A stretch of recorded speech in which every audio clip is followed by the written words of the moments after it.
बनवते वेळेस. आता मॅगी जे आहे त्याच्यात ते मैद्यापासून बनली आणि त्याच्यात पाम ऑइलचा यूज होतो. मार्केटचे जेवढे बिस्किट आहेत हो ते पाम ऑइल आणि मैद्यापासून बनतात. मैद्यापासून.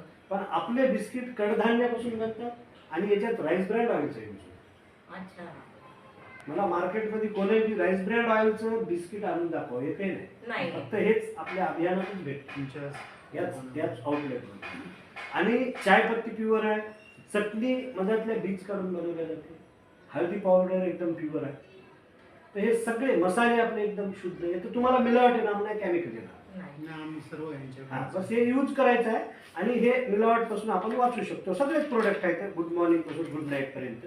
आणि हे केमिकलच्या साबणी वगैरे आपण यूज करायला मार्केटच्या ॲडव्हर्टाईज हो. पाहतो, ती यूज न करता हे करायचे आहे. याच्यामुळे आपलं आरोग्य चांगलं आहे.